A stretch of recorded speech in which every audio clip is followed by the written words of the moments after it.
Picture this: over 100,000 individual Viking treasure items have been uncovered across Europe in just the last 50 years.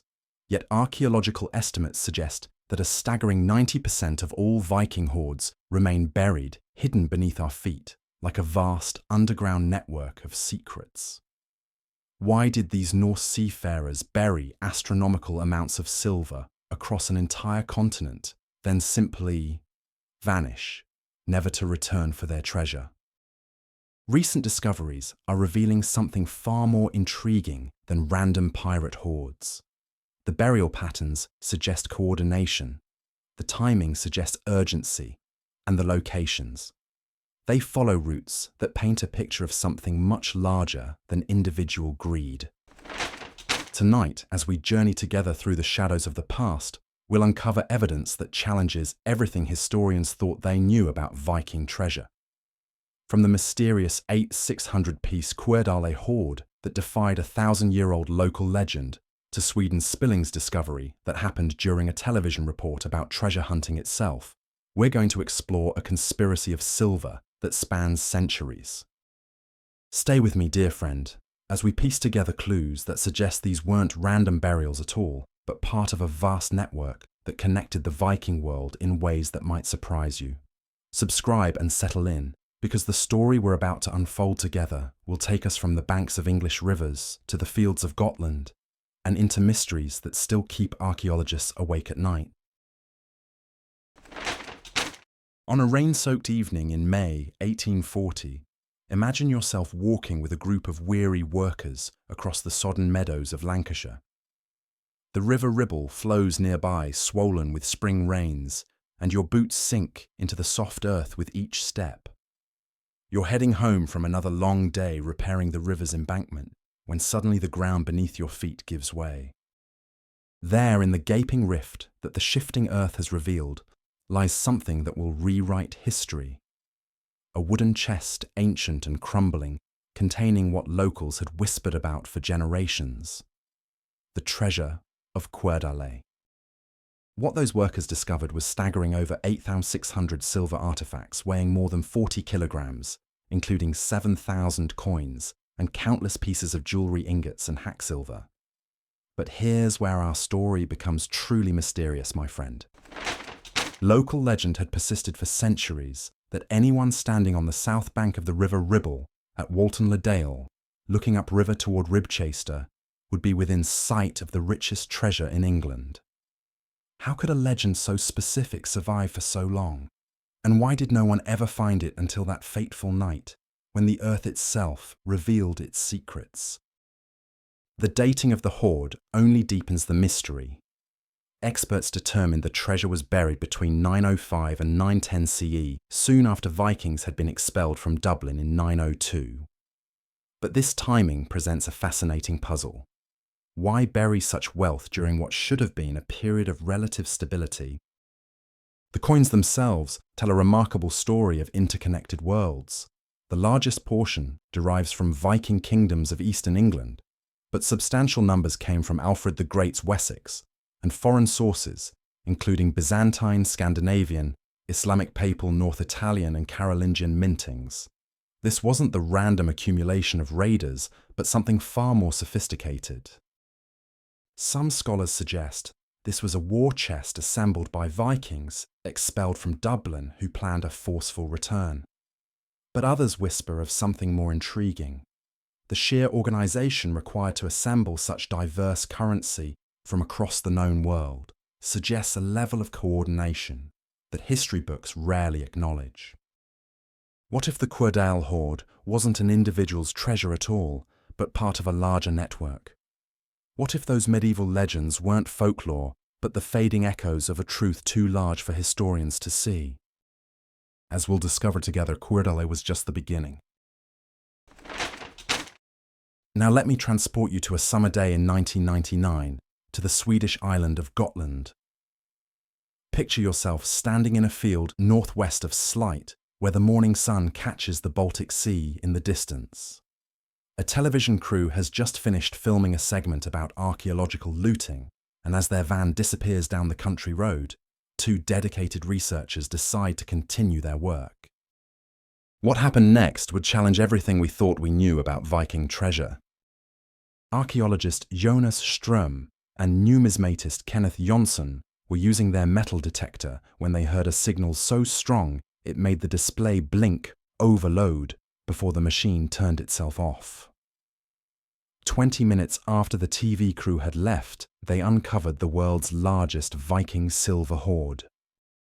The Spillings hoard contained 14,295 coins and weighed 7 kilograms before conservation, hidden under the floorboards of what had been a Viking outhouse sometime during the 9th century. But here's what makes this discovery extraordinary, dear listener. Almost 60% of the find consisted of 486 bangles, or parts thereof, making it the largest ever find of such silver jewellery as of 2015. Think about that for a moment. This wasn't just money being stored. Someone had deliberately collected hundreds of nearly identical silver bracelets, each weighing around 100 grams under the mark weight system. The location itself tells a story. The silver in the caches would have been enough to pay the tax to the Swedish king for all of Gotland for 5 years. This was government-level wealth buried beneath the floorboards of what appeared to be a warehouse or storage facility. Carbon dating revealed the building had been in use most of the Viking Age, from 540 CE to about 1040 CE. For 5 centuries, this location had been continuously occupied. This wasn't a hasty burial during a raid, but a deliberate placement in a structure that had served the community for generations. But perhaps most intriguing are the coins themselves. Of the 14,295 coins found, 14,200 were Islamic dirhams, 4 were Nordic, 1 was Byzantine, and 23 were from Persia, with the earliest dating from 539 and the latest from 870. The implications are staggering. Someone in 9th century Gotland had access to currency from across the known world, spanning over 3 centuries of minting. This suggests not just trade connections, but systematic collection over generations. Many of the coins and bangles had marks that may have been made when the purity of the silver was tested. Quality control, documentation. This was a sophisticated operation that would rival modern precious metals trading. The discovery circumstances themselves seem almost too perfect, don't they? A television crew investigating archaeological looting accidentally witnesses the discovery of the world's largest Viking hoard. Some might call it serendipity. Others might wonder if certain discoveries happen exactly when they're meant to be found. As we'll see, the patterns emerging from Spillings would soon be echoed in discoveries across Scandinavia. Fast forward to 2022, and imagine yourself in the Stockholm suburb of Täby, watching archaeologists carefully excavate what appears to be an ordinary Viking settlement. They've already uncovered more than 20 houses and buildings, the earliest dating from around 400 AD, continuing into the Viking Age and early Middle Ages. But beneath the wooden floor of one building, they're about to make a discovery that will send ripples through the archaeological community. A 1,000-year-old silver hoard containing several beautiful torque-style neck rings, arm rings and coins, carefully wrapped in a linen pouch and placed in a small ceramic pot. Among these treasures was something that made archaeologists pause and reconsider everything they thought they knew about Viking-era trade. One of the European coins is extremely rare and was minted in the city of Rouen in Normandy, France, dating to approximately the 10th century AD. According to Professor Jens Christian Mosgaard at Stockholm University, this type of coin has previously ever been identified from drawings in an 18th century book. Think about the implications, dear friend. A coin so rare, it was previously known only from historical illustrations buried in suburban Stockholm, alongside silver from England, Bohemia, Bavaria, and 5 Arabic dirhams. The level of international connectivity this represents is almost modern in its scope. But it's not just the geographical diversity that's remarkable. It's the timing and placement. The treasure was buried under what was once a wooden floor, in a building with the coins deposited in a pouch made of linen. This careful ritualistic placement suggests these weren't emergency burials, but deliberate acts following some kind of protocol. Now let's travel to Norway, where in 2024, another discovery would capture the attention of archaeologist Volker Demuth. This is definitely the biggest thing I have experienced in my career, Demuth would declare when his team uncovered 4 heavy silver bracelets on a mountainside farm in Årdal. What made this discovery so remarkable wasn't just the artifacts themselves, but their context. The bracelets were found just 20 centimeters below the surface, still in the exact location where they were buried during the 9th century. In Demuth's words, usually valuable objects like these are found in ploughed fields where they're displaced from their original context. Since this silver treasure hasn't been moved, it offers us fresh insights into life and society during the Viking Age. The significance of undisturbed context cannot be overstated. Each bracelet had different decorations, and X-ray analysis would later reveal sophisticated craftsmanship that speaks to international artistic influences. Evidence from the excavation indicates that the farm was burned down at one point, which might explain why the treasure was buried. But here's where the patterns become impossible to ignore. We have treasures buried beneath buildings in Gotland, treasures buried beneath buildings in Stockholm, treasures buried beneath buildings in Norway, all during periods of upheaval, all carefully placed rather than hastily hidden. Since there were no silver mines in operation in Norway during this period, the silver likely originated from abroad, either through trade as gifts or as loot from Viking expeditions. Yet the craftsmanship and coordination required suggests something far more organized than random raiding. Statistical analysis of Viking hoards across Scandinavia reveals clustering around specific time periods and geographic corridors. The 9th and 10th centuries show unusual concentration of burials, often along what appear to be predetermined routes. Modern archaeologists are beginning to recognize that what they once interpreted as individual responses to local crises might actually represent coordinated responses to empire-wide events. When we map these discoveries alongside contemporary climate data and political upheavals, a picture emerges of a civilization far more sophisticated in its economic planning than medieval historians typically acknowledge. These weren't random acts of frightened individuals. They were calculated moves in a much larger game. But to understand that game, we need to first examine what the academic establishment has traditionally told us about Viking treasure. Settle in, dear friend, as we explore what generations of scholars have told us about these remarkable treasures. According to the academic consensus that has dominated Viking studies for over a century, the explanation for these massive hoards is elegantly simple economic necessity during times of crisis. The orthodox view paints a picture of Viking society as fundamentally opportunistic. Warriors and traders accumulating wealth through raids and commerce, then burying their treasure when political instability threatened their security. According to one hypothesis, the Cuerdale Hoard had belonged to Vikings from Dublin, who had been expelled from the city at the beginning of the 10th century, assembled as a war chest for an effort to recapture Dublin. This interpretation certainly has appeal.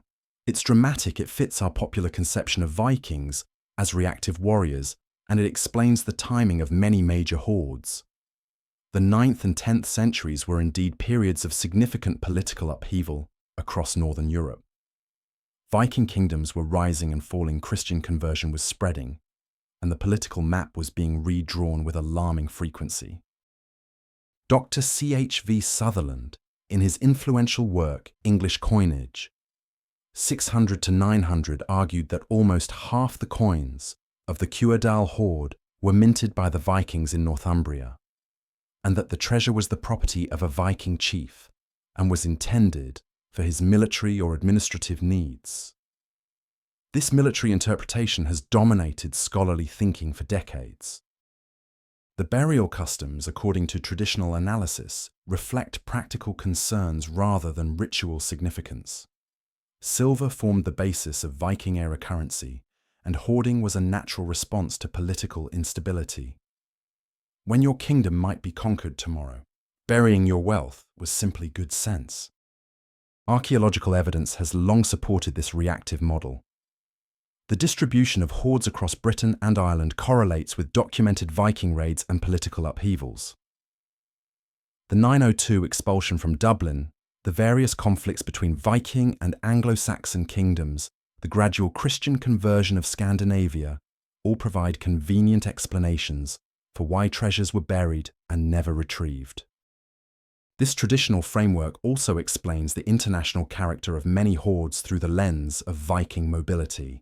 Analysis of the Cuerdale hoard's contents revealed fragments of penannular brooches from Viking Ireland and arm rings and neck rings from Scandinavia, along with a buckle from France and a fragment of a Pictish silver comb.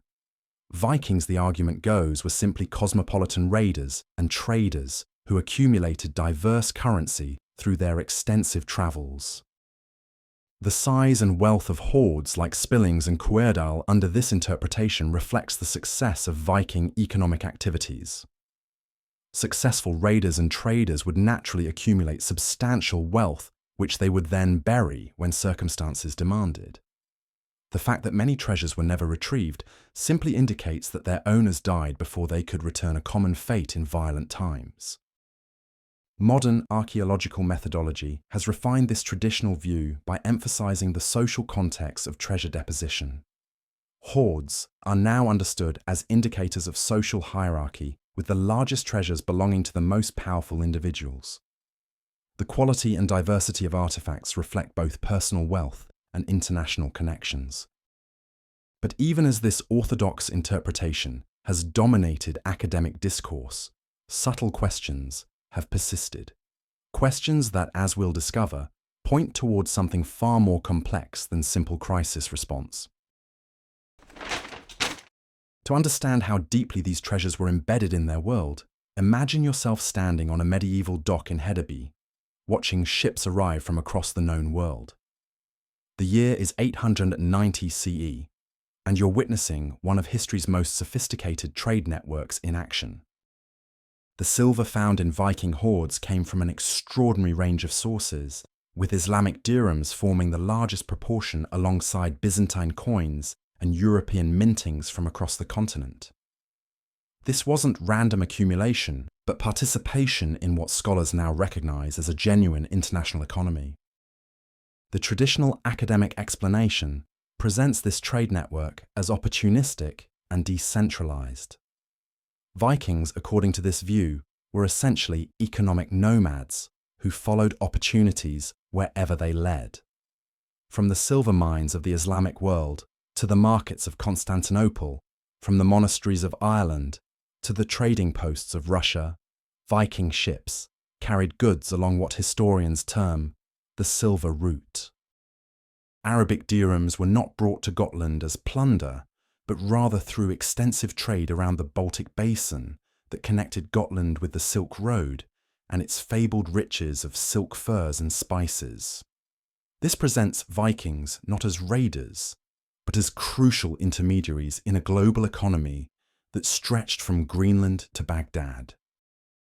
The sophistication of this system becomes clear when we examine the weight standards used in Viking silver. Most artifacts conform to specific measurements that allowed for standardized exchange across vast distances. A silver arm ring made in Gotland could be immediately valued in York or Dublin because everyone shared the same mathematical foundations. Archaeological evidence reveals the complexity of these economic relationships. Most of the bracelets from Spillings weighed around 100 grams under the mark weight system and were of traditional Gotlandic design, though there were also bangles of British and Western Scandinavian design, as well as plain, undecorated fingerings of Finnish and British design, known as ring money. This standardization suggests something remarkable, a shared economic language that transcended political boundaries. Whether you were trading in the markets of Kiev or the harbors of Birka, certain values were universally recognized. Silver wasn't just treasure, it was the foundation of an international monetary system. The academic consensus explains this economic integration through gradual cultural diffusion. As Vikings established settlements and trading posts across Europe, they naturally adopted and adapted local customs while spreading their own practices. Over generations, this created the remarkably consistent patterns we see in archaeological evidence. Currency exchange mechanisms were surprisingly sophisticated. Many of the coins and bangles had marks that may have been made when the purity of the silver was tested. Quality assurance was built into the system, allowing traders to verify the value of currency even when dealing with unfamiliar mintings. The geographic scope of this trade network was unprecedented in medieval Europe. From coins representing countries such as England, Bohemia, Bavaria, and 5 Arabic dirhams found in a single Swedish hoard, we can trace connections that spanned continents. No other medieval civilization maintained such extensive economic relationships across such vast distances. Modern economists studying these networks have identified patterns that wouldn't look out of place in contemporary international trade. Exchange rates varied by region and season. Certain goods commanded premium prices in specific markets. Credit systems allowed for transactions across distances that would have made physical silver transport impractical. But here's where the traditional explanation begins to show cracks, dear friend. The level of coordination required for such a system suggests something more than organic cultural evolution. The timing of major treasure depositions across different regions shows correlations that random crisis response cannot adequately explain. And the careful ritualistic burial practices we see at sites like Taby and Cuerdale point towards shared protocols that go beyond individual decision-making. What if these silver highways were more than trade routes? What if they were the arteries of a coordinated system that traditional history has failed to recognize? Imagine yourself as a medieval archaeologist, carefully excavating layer after layer of earth, trying to understand the rituals and customs of a vanished civilization. The way people buried their treasures reveals as much about their worldview as any written chronicle, and Viking burial practices have long fascinated scholars seeking to decode their meaning. The academic establishment has developed sophisticated methodologies for interpreting these deposits. The silver deposits were roughly square-shaped, with rounded corners about 40 cm to 45 cm x 50 cm, suggesting that they had been in sacks of cloth leather or pelt, inside boxes or chests of wood. This careful documentation allows archaeologists to reconstruct not just what was buried, but how. Traditional interpretation emphasizes the practical aspects of these customs. Silver needed protection from moisture and corrosion, so careful wrapping and container use made sense. The standardized sizes suggest common practices that developed organically as effective preservation methods were shared between communities. Radiocarbon dating has become the cornerstone of modern archaeological analysis, allowing researchers to establish precise chronologies for treasure deposits. For nearly 70 years, archaeologists have been measuring carbon-14 levels to date sites and artifacts, with results calibrated and presented, along with margins of error. This scientific approach has revolutionized our understanding of Viking-era burial patterns. The methodology seems straightforward. Organic materials from burial contexts are tested to determine when they were last alive, providing terminus postquem dates for the associated treasures. While plants are alive, they take in carbon through photosynthesis, and humans and other animals ingest the carbon through plant-based foods, or by eating other animals that eat plants. When the organism dies, the predictable decay of carbon-14 provides a reliable clock. Social hierarchy analysis has revealed patterns in treasure distribution that reflect Viking society's complexity. Larger hoards tend to cluster around sites that show evidence of high-status residences, while smaller deposits are found in more modest contexts. The diversity and quality of artifacts often correlate with other indicators of wealth and power. Gender-based analysis has uncovered intriguing patterns in burial practices. While written sources suggest Viking society was male-dominated, treasure hoards often contained jewelry and artifacts associated with female status. Some scholars interpret this as evidence for women's significant economic roles, particularly in international trade relationships. Religious and ritual significance has been increasingly recognized in Viking treasure deposits. The treasure was buried under what was once a wooden floor in a building, with the coins deposited in a pouch made of linen, which together with the jewelry had been put into a small ceramic pot. This careful, multi-layered approach to burial suggests ritualistic rather than purely practical motivations. Archaeological context analysis has become increasingly sophisticated, allowing researchers to reconstruct the circumstances surrounding each deposit. The bracelets were found just 20 centimeters below the surface, still in the exact location where they were buried during the 9th century. Such precise positioning suggests these weren't hasty emergency burials, but deliberate acts following established protocols. Cross-cultural comparison reveals interesting parallels with other medieval European burial customs. Celtic and Germanic traditions show similar patterns of precious metal deposition, suggesting shared cultural foundations that predate the Viking Age. Some scholars argue these practices represent continuity from Bronze Age ritual traditions. But traditional academic approaches face a growing challenge, dear friend. Advanced statistical analysis of burial patterns reveals correlations that chance alone cannot explain. The timing, location, and methods of treasure deposition show consistency across vast geographic regions and different political entities. When we map these patterns against contemporary climate data, political events, and astronomical phenomena, anomalies emerge that don't fit the orthodox narrative. Modern conservation techniques are revealing details that earlier archaeologists missed. The linen pouch's remnants have survived, providing archaeologists with a unique chance to examine organic material. These microscopic traces tell stories of preparation rituals, seasonal timing, and even individual fingerprints that suggest these burials followed precise protocols. What if these weren't random customs that evolved independently, but standardized procedures shared across a coordinated network? What if the consistency we see in Viking burial practices reflects not cultural diffusion, but active communication and planning on a scale that medieval historians have never seriously considered? Now, my friend, we enter the realm where comfortable academic certainties begin to unravel.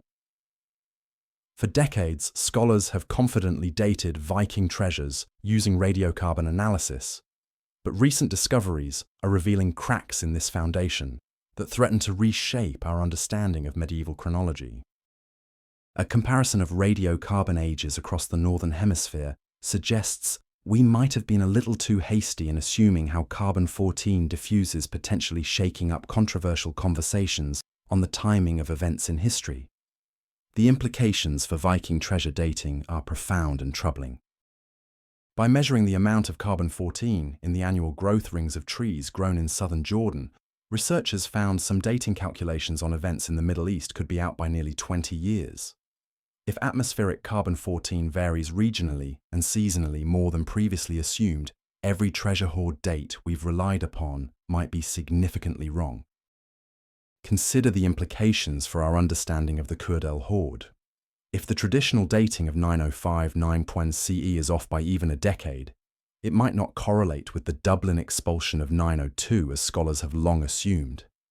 The entire explanatory framework collapses, leaving us with a massive treasure buried for unknown reasons at an uncertain time.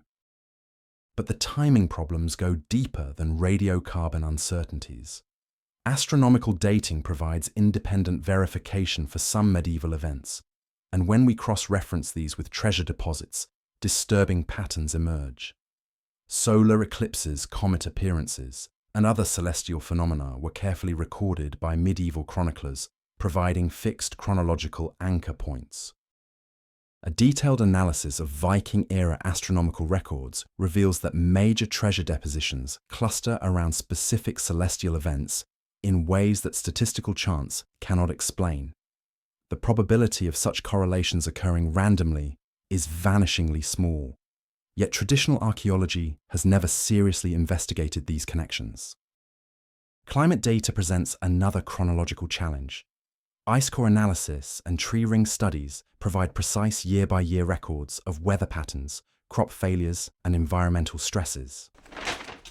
When we map treasure burials against these climate records, we find correlations that challenge the traditional crisis response model.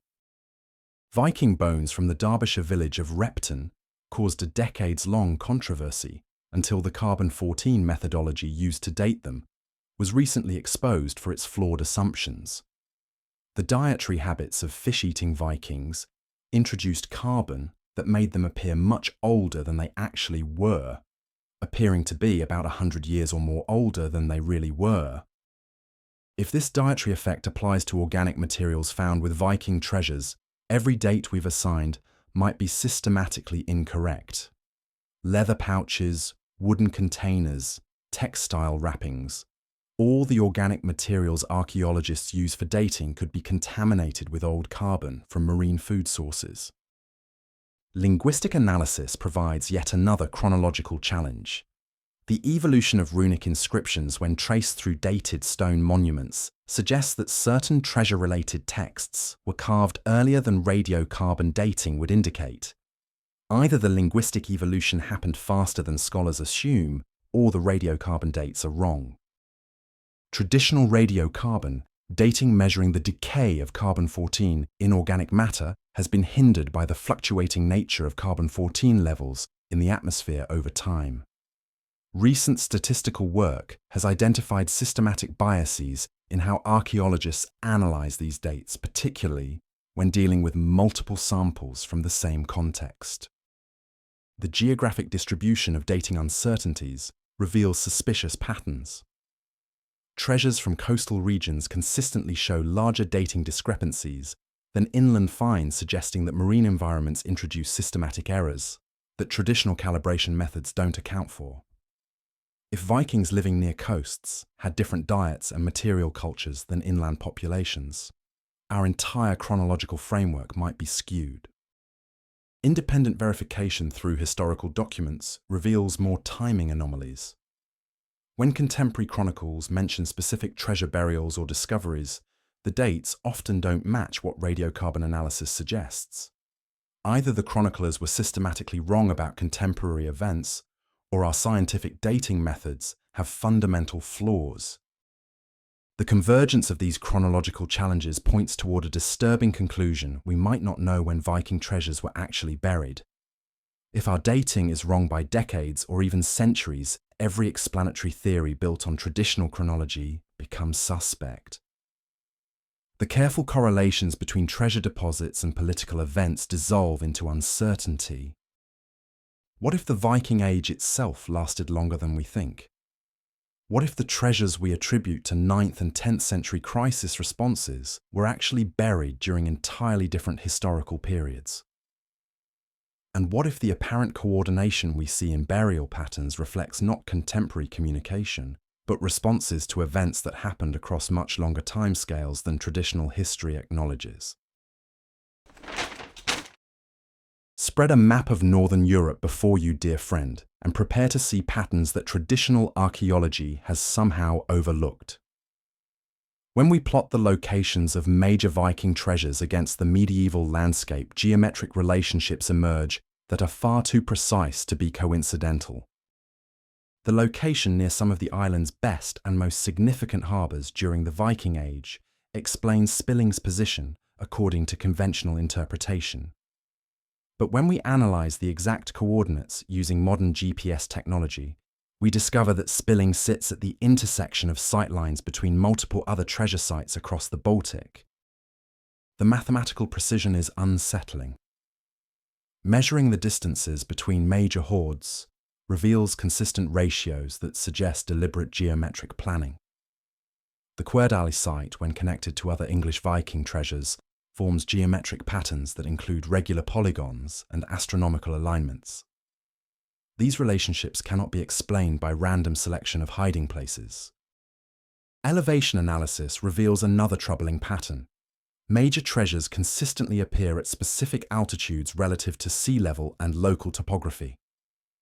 The probability of such consistent elevation choices occurring by chance approaches zero, yet no mainstream scholar has attempted to explain this geographic clustering. Magnetic declination maps from the Viking period show that many treasure sites align with ancient magnetic north rather than true north. This suggests the Vikings had sophisticated understanding of geomagnetic phenomena and used magnetic navigation techniques that wouldn't be rediscovered until the age of exploration. But such knowledge would require coordinated scientific observation across vast geographic regions. Underground water analysis reveals that treasure sites consistently appear above specific types of geological formations. Groundwater flow patterns, mineral concentrations, and soil chemistry show correlations that suggest the Vikings could identify underground features that wouldn't be documented by modern geology until the 19th century. Ancient road networks, when reconstructed from archaeological evidence, reveal that treasure sites are positioned at precise intervals along travel routes. The spacing suggests a coordinate system based on standard travel times rather than arbitrary distance measurements. This implies centralized planning and standardized travel protocols across the entire Viking world. Coastal analysis reveals the most disturbing pattern of all. When we plot treasure sites against ancient shoreline positions, accounting for medieval sea level changes and coastal erosion, we find that hoards are positioned to be visible from specific offshore vantage points. Ships approaching the coast could navigate between treasure sites using line-of-sight navigation techniques. Modern satellite analysis has revealed geometric relationships between treasure sites that medieval peoples shouldn't have been able to perceive. Several major hoards form perfect triangles when viewed from orbit, with internal angles that correspond to astronomical constants. The precision required for such positioning would challenge modern surveying techniques. Archaeological remains suggest Vikings possessed surveying tools and techniques far more sophisticated than traditional histories acknowledge. Bronze instruments found at some treasure sites show markings that correspond to precise angular measurements. When these tools are analyzed using modern standards, they prove capable of the accuracy required for coordinate-based treasure positioning. Astronomical alignments at treasure sites reveal another layer of geometric sophistication. Many hoards are positioned so that specific stars or planetary positions are visible directly overhead at certain times of year. The calculations required for such positioning suggest mathematical knowledge that rivals medieval Islamic astronomy. Topographic analysis reveals that Vikings modified natural landscapes to enhance the geometric relationships between treasure sites. Artificial mounds, cleared sight lines, and even redirected streams appear designed to support a coordinate navigation system. The scale of these modifications suggests organized labor on a massive scale. Underground mapping using modern ground-penetrating radar has revealed artificial structures connecting some treasure sites. These appear to be navigation aids or communication systems that allowed for coordinate positioning without surface markers. The sophistication of these underground networks suggests engineering capabilities that challenge everything we know about medieval technology. Crystalline analysis of silver artifacts reveals another geographic mystery. The isotopic signatures of silver from different hoards suggest it came from sources that haven't been identified by modern geology. Either Vikings had access to silver mines that have since been lost, or they possessed alchemical techniques for modifying the crystalline structure of silver that we don't understand. The inescapable conclusion, dear friend, is that Viking treasure placement followed a systematic geographic plan that required mathematical, astronomical, and engineering knowledge, far beyond what traditional histories attribute to medieval Scandinavians. Either our understanding of Viking capabilities is completely wrong, or we're looking at evidence of coordination and planning on a scale that suggests institutional knowledge, rivaling modern scientific organizations. Here in the shadows of official archaeology, we encounter perhaps the most troubling aspect of the Viking treasure mystery. What happens to discoveries that don't fit the accepted narrative? How many finds never make it into museum collections or academic papers? In Sweden, metal detecting is generally prohibited without a permit, with application fees introduced in 2018 that cost 700 Swedish krona for each application, covering just a small area of land and applying to only one person. The practical effect of such restrictions is that most amateur discoveries never get reported through official channels. Consider the implications of this bureaucratic maze. If there's a chance of making historically interesting finds, your request will be denied with no refund. The very sites most likely to yield significant treasures are precisely the ones where permits won't be granted. This creates a systematic bias in our archaeological record toward unremarkable finds. To metal detect lawfully in Sweden, you now, as of January 1st, 2018, have to pay 85 USD for each application of a permit. This doesn't mean you get the permission, but that you can apply for one. The financial barriers ensure that only wealthy enthusiasts can afford to pursue legal treasure hunting, while working-class discoverers are effectively excluded from contributing to our historical knowledge. But the legal restrictions tell only part of the story. Museum acquisition policies create another layer of filtering that shapes what discoveries become part of the official record. Finds older than 1850 are considered state property and must be reported. But the practical process of evaluation and acquisition often takes years, during which many artifacts disappear into storage facilities where they're never properly studied. The case of athlete Jimmy Norden illustrates the perverse incentives created by restrictive laws. Jimmy currently faces a potential prison sentence for finding a silver coin from the 1700s and writing about it on his blog.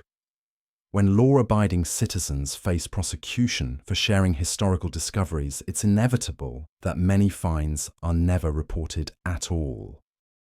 Private collections represent another massive gap in our knowledge.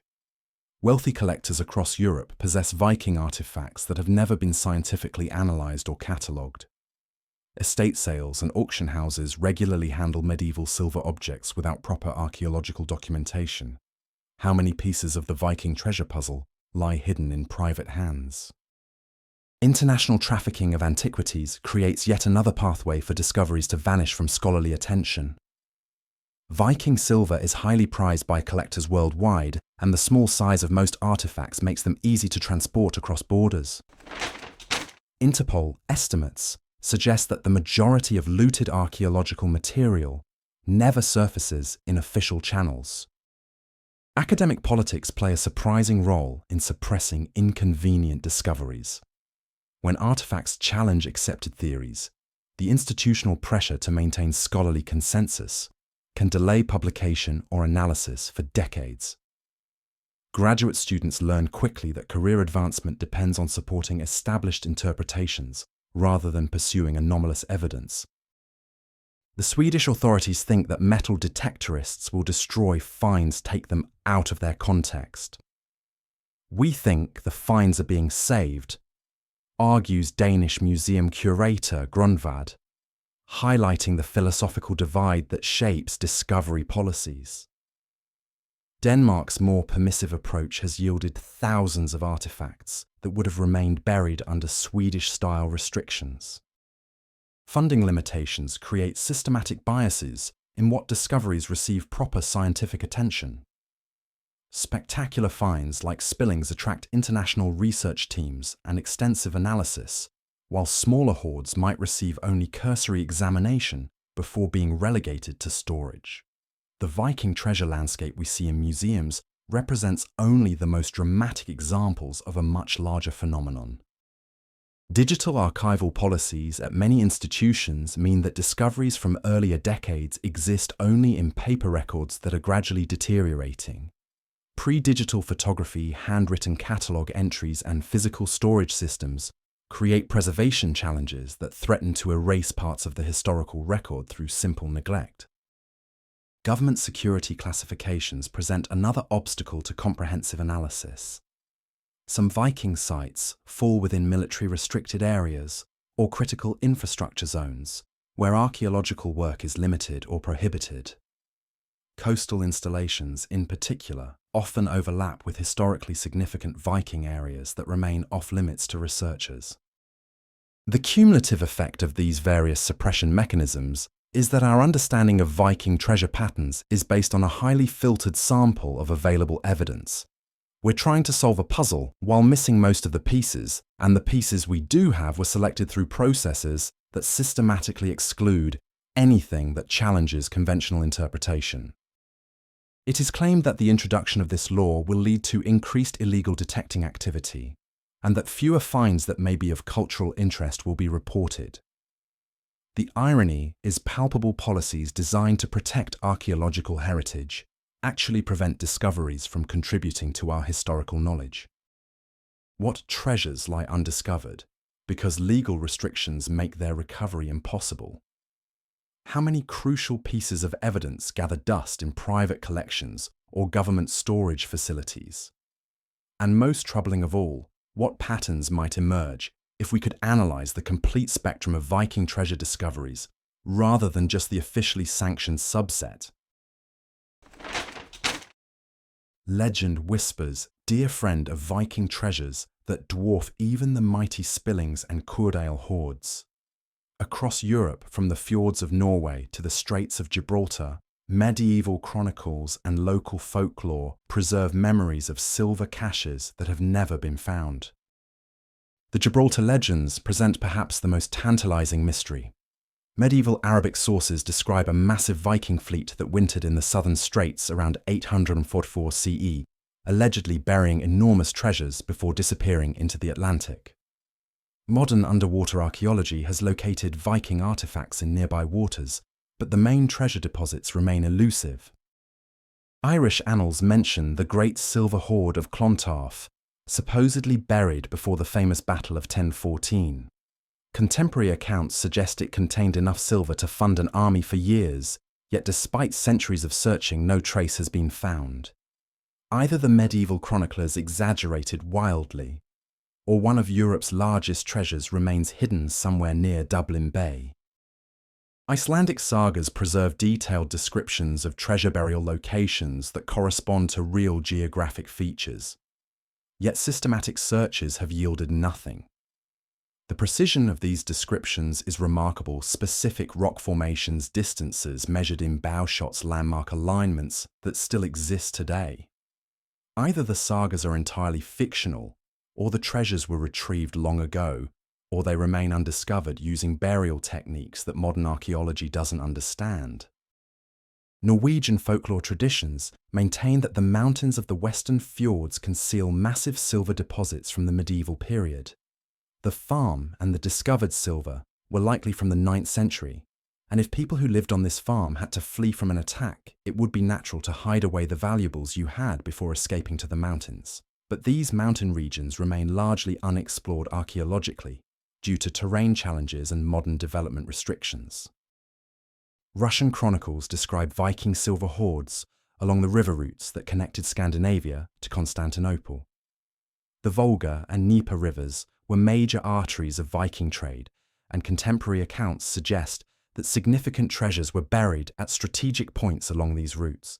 Political instability in Eastern Europe has prevented comprehensive archaeological investigation of many potentially rich sites.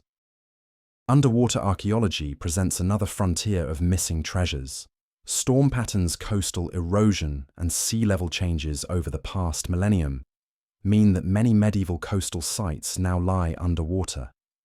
Systematic marine archaeology is expensive and technically challenging, leaving vast areas unexplored despite historical evidence suggesting significant underwater treasures. Modern urban development has probably destroyed countless Viking treasure sites without recognition. Cities like Dublin, York, and London were major Viking centres, but centuries of construction have made archaeological investigation impossible in many areas. How many treasures lie buried beneath medieval churches, Victorian sewers, or modern shopping centres? Agricultural activity presents a double-edged relationship with treasure discovery. While ploughing occasionally brings artefacts to the surface, it also destroys archaeological context and scatters hoards across wide areas. Usually valuable objects like these are found in ploughed fields where they're displaced from their original context.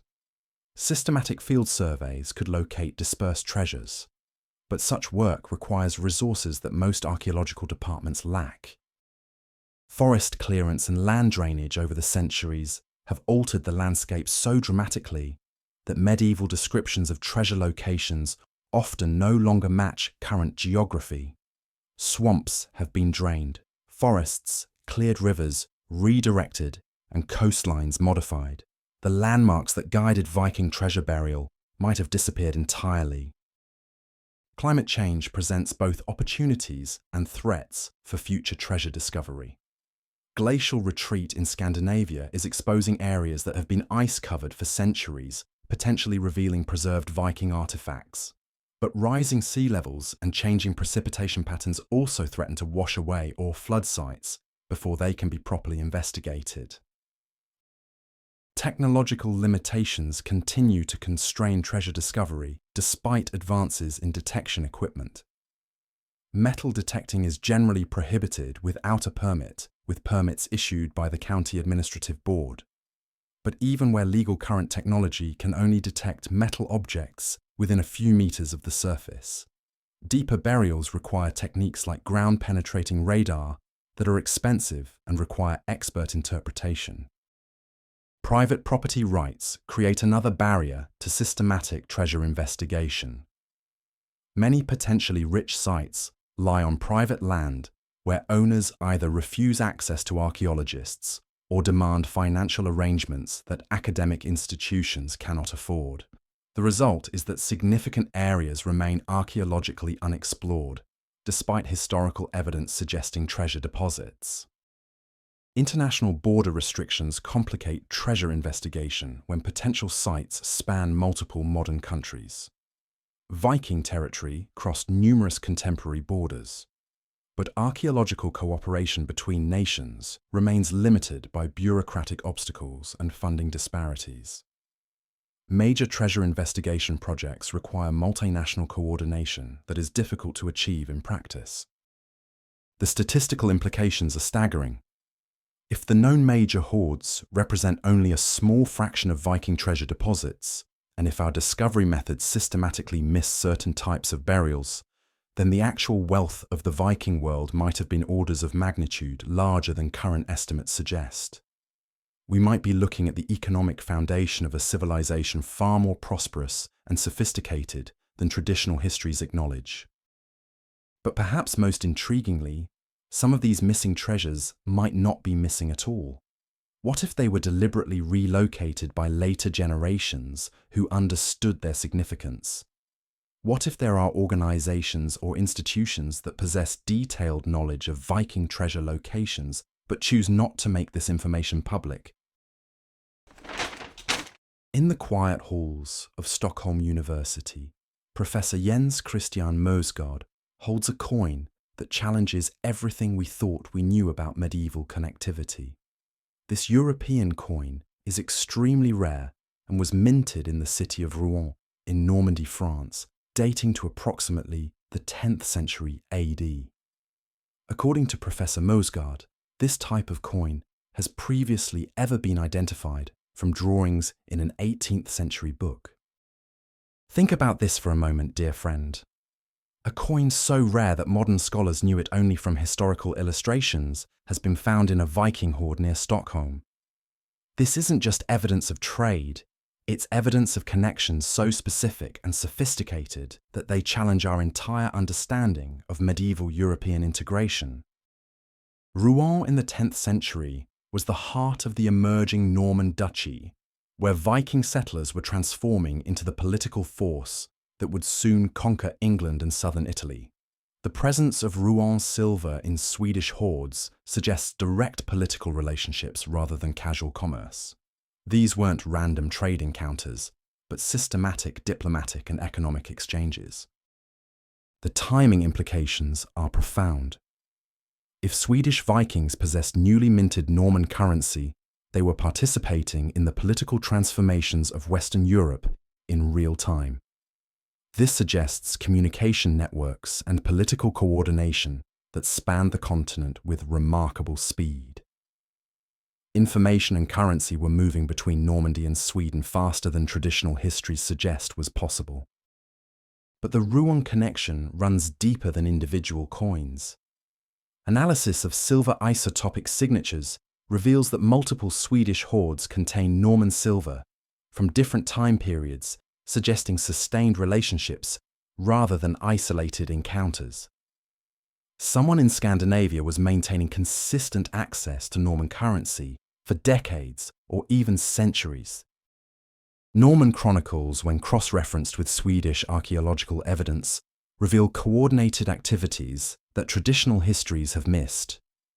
During periods when Norman chronicles record specific military campaigns or political crises, Swedish treasure deposits show corresponding changes in composition and burial patterns. The correlations are too precise to be coincidental. The political implications challenge fundamental assumptions about medieval state formation. If Vikings in Sweden were coordinating with Normans in France, we're looking at political relationships that transcended the local kingdoms that dominate traditional medieval histories. This suggests institutional structures that operated on a European scale, centuries before historians traditionally place such integration. Linguistic analysis of runic inscriptions provides another layer of Norman connection. Some Swedish treasure hoards contain runic texts that include Norman French loanwords that shouldn't have existed in Scandinavia for centuries. Either the linguistic evolution happened much faster than scholars assume, or there were sustained cultural exchanges that left no trace in traditional historical sources. Archaeological evidence from Normandy reveals corresponding Swedish influence. Norman sites contain Scandinavian artifacts that mirror the timeframes of Swedish hoards containing Norman silver. This bidirectional exchange suggests systematic trade relationships rather than unilateral raiding or casual commerce.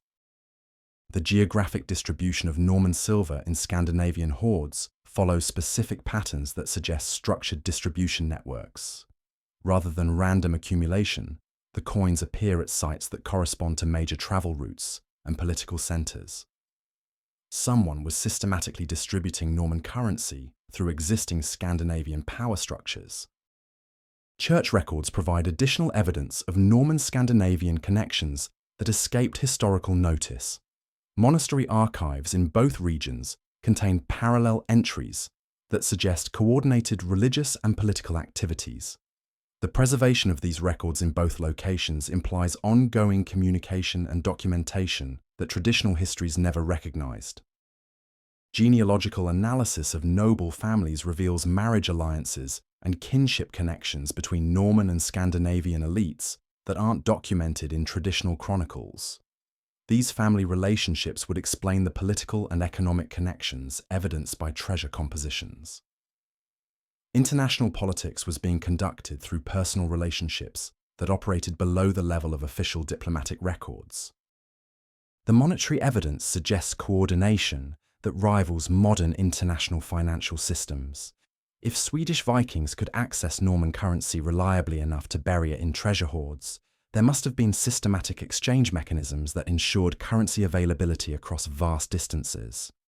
This implies banking systems or credit arrangements that traditional economic histories place centuries later. Military analysis reveals coordinated timing between Norman campaigns and Scandinavian treasure burials that suggests strategic communication. When Norman chronicles record specific battles or political crises, Swedish hoards show contemporaneous burial activities. Either these are remarkable coincidences, or Viking leaders were receiving real-time intelligence about European political developments. Maritime archaeology provides the final piece of the Norman connection puzzle. Ship remains found along the European coast show technological features that combine Norman and Scandinavian innovations in ways that suggest systematic collaboration rather than simple cultural diffusion.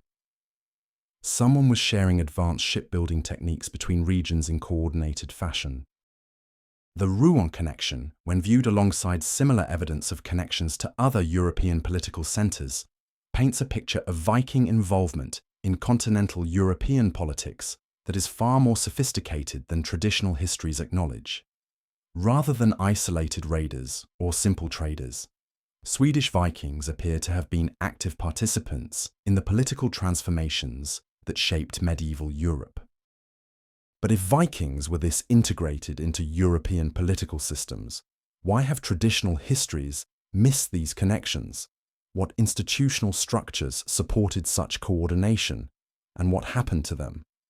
Most importantly, what other political relationships might we discover if we approach Viking treasures not as isolated phenomena, but as evidence of European integration that preceded official histories by centuries? As we delve deeper into the accumulated evidence, my dear friend, we encounter contradictions that refuse to resolve themselves within traditional academic frameworks. These are the mysteries that keep researchers awake at night. The anomalies that suggest our understanding of the Viking world remains fundamentally incomplete. The controversies between archaeologists, historians, and geneticists stem from DNA scientists who do not always understand the historical context or overlook important historical details, while the debate is also a result of archaeologists who feel threatened by a new form of historical data that they don't control. This academic tension has created an environment where controversial discoveries are often suppressed rather than investigated. The radiocarbon dating controversies present perhaps the most fundamental challenge to our chronological framework. By measuring the amount of carbon-14 in the annual growth rings of trees grown in southern Jordan, researchers found some dating calculations on events in the Middle East could be out by nearly 20 years. If atmospheric carbon-14 fluctuates regionally, more than assumed every Viking treasure date might be systematically incorrect. Viking bones from the Derbyshire village of Repton caused a decades-long controversy until the carbon-14 methodology used to date them was recently exposed for its flawed assumptions. The marine dietary effect, where fish-eating Vikings appear to be about 100 years or more older than they really are, could invalidate decades of treasure dating that relied on associated organic materials. DNA analysis has revealed population movements and genetic relationships that contradict traditional historical narratives. When genetic evidence suggests large-scale Viking settlement in areas where traditional archaeology finds minimal evidence, we face a choice between trusting scientific data or maintaining historical interpretations that can't accommodate contradictory evidence. Archaeologist Jane Kershaw argues that when DNA study results came out, people believed that the DNA results trumped archaeological results, leading some to say that archaeologists had got it wrong. This methodological conflict prevents integrated analysis that might resolve apparent contradictions between different types of evidence. The statistical clustering of treasure deposits around specific time periods shows mathematical relationships that random events cannot explain. Computer modeling of crisis response patterns produces distributions that differ significantly from observed treasure burial timelines.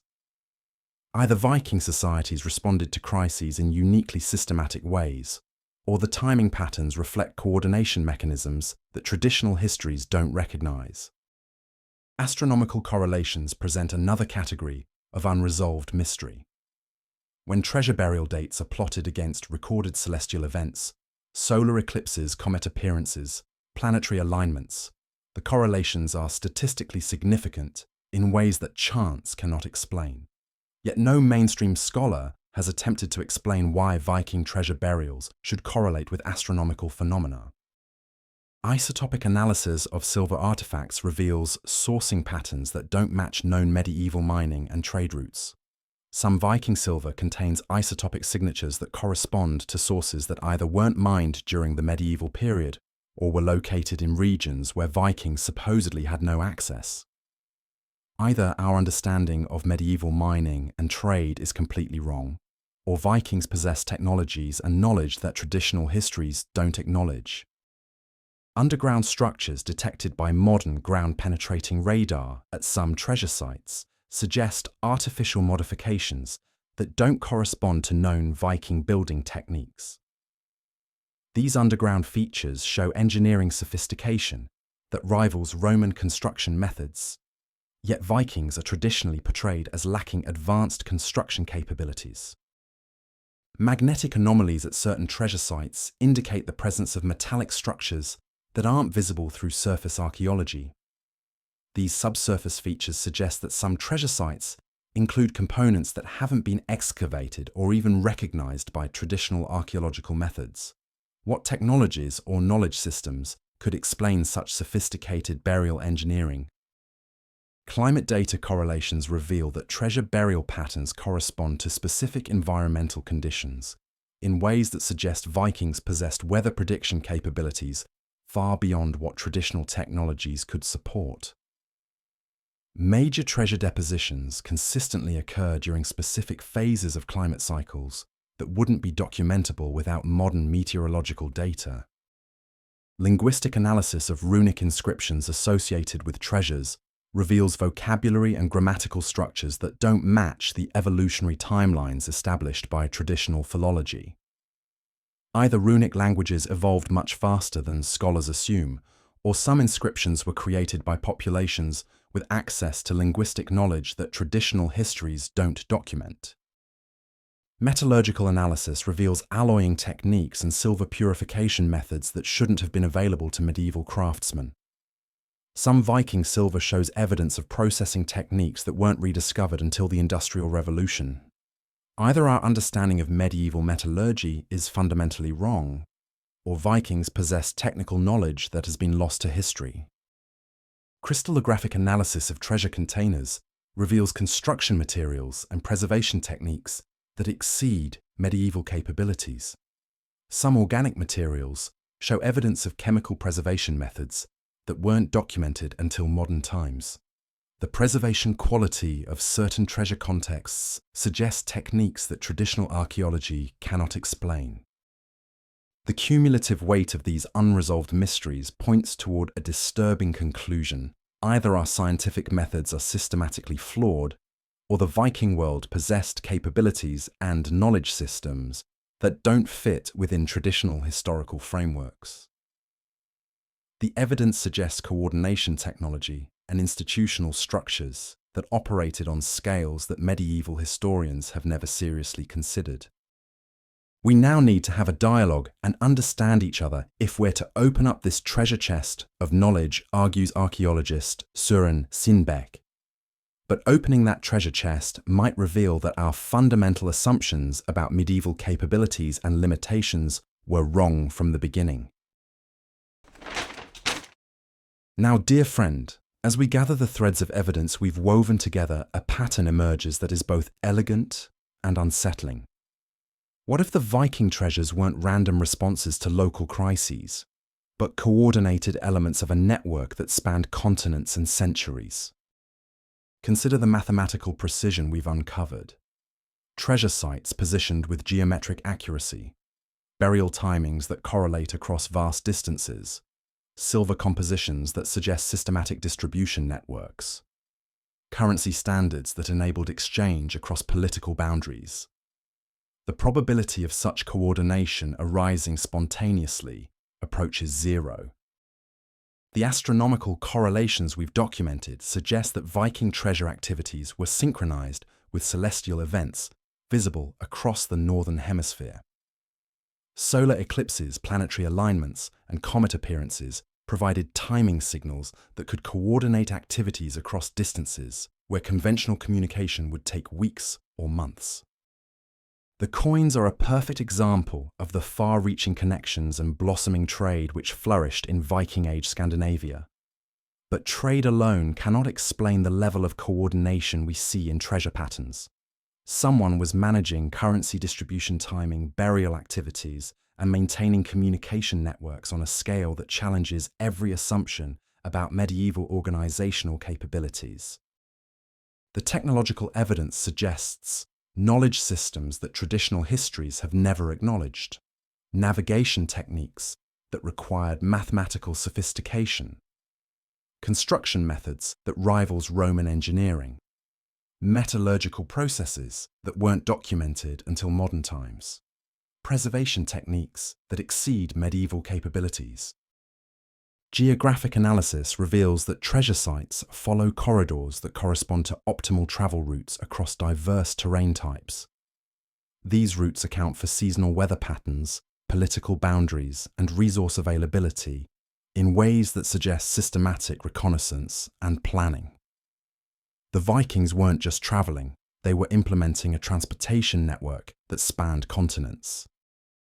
Communication requirements for such coordination would have required institutional structures that operated independently of the local kingdoms that dominate traditional medieval histories.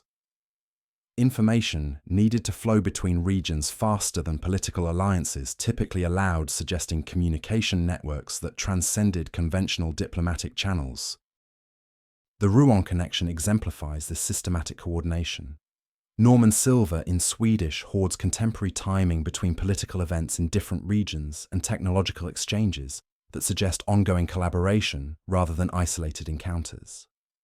This level of integration implies institutional relationships that operated below the level of official historical documentation.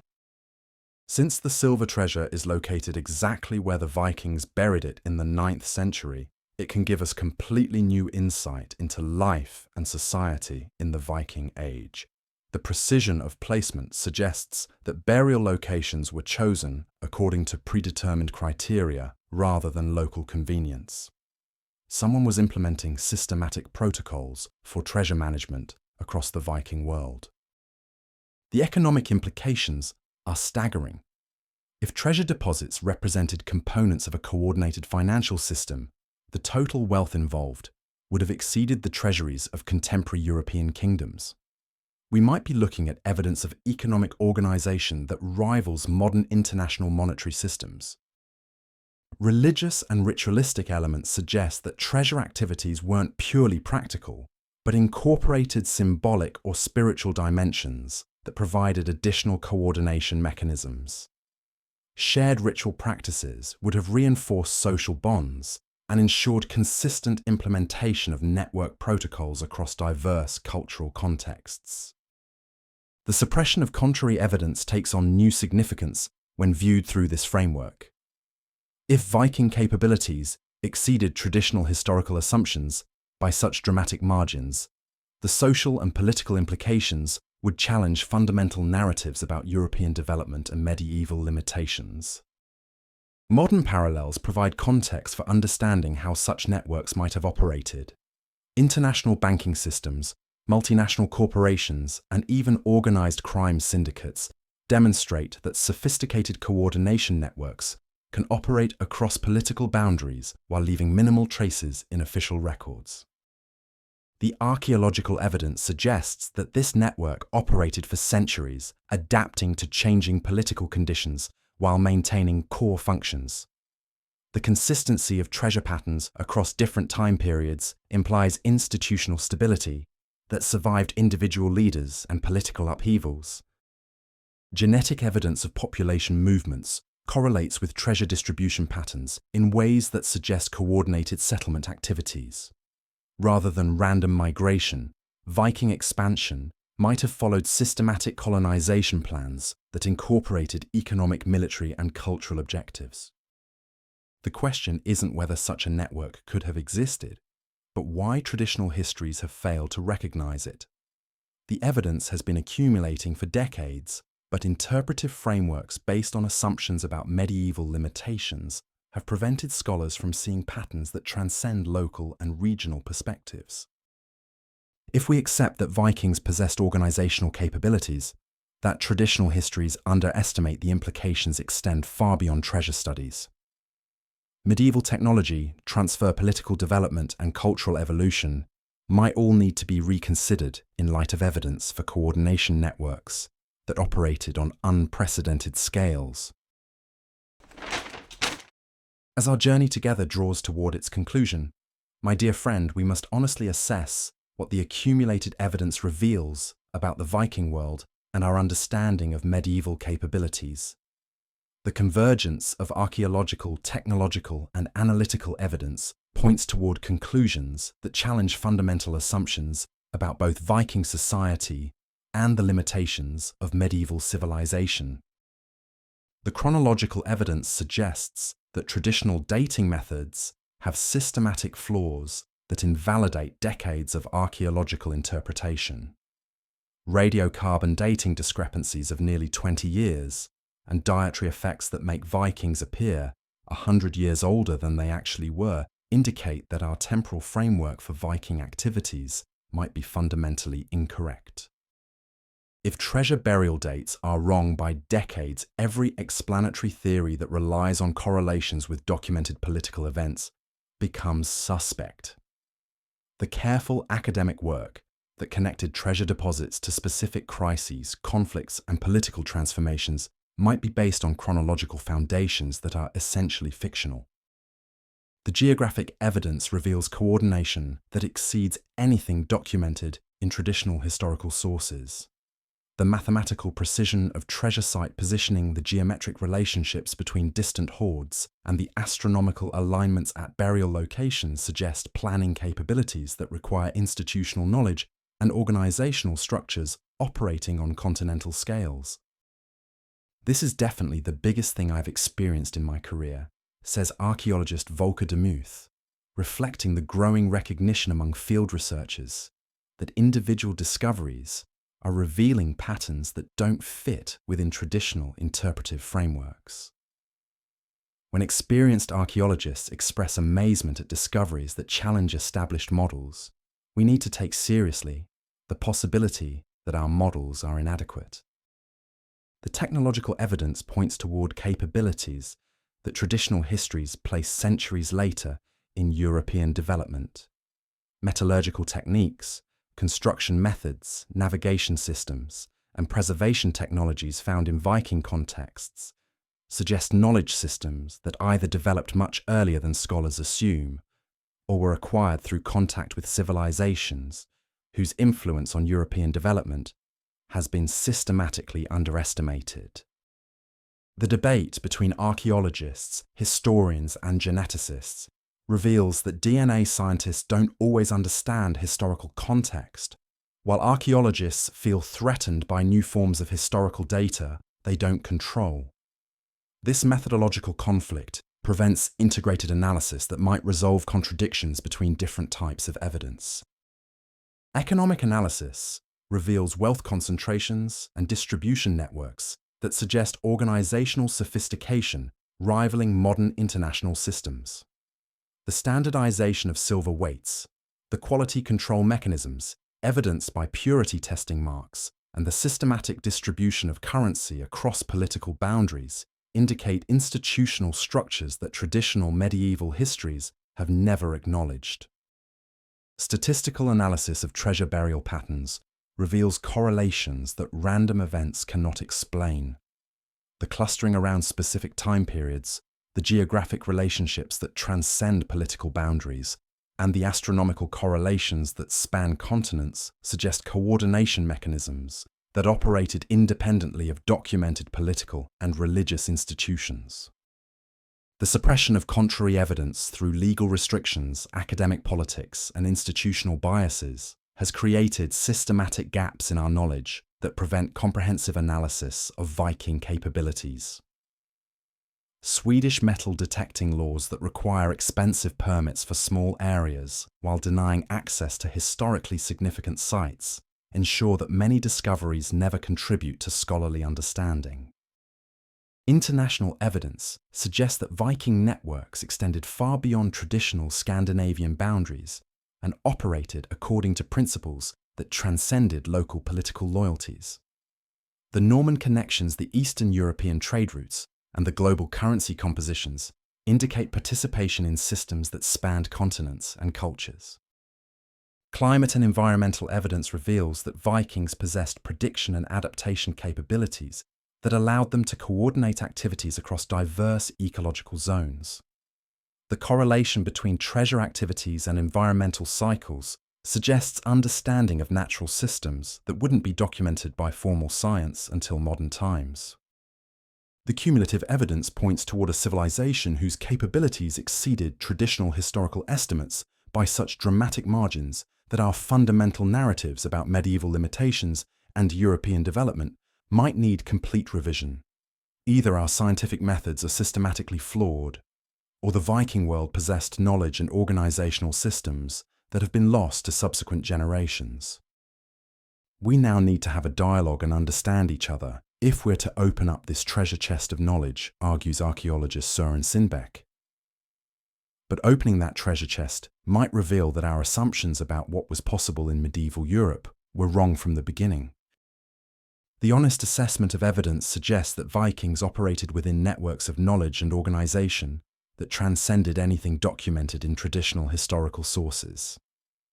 Whether this represents lost civilizational capabilities, contact with unknown civilizations, or simply the limits of our current analytical methods remains an open question. What we can say with confidence is that the Viking world was far more sophisticated, coordinated, and capable than traditional histories acknowledge.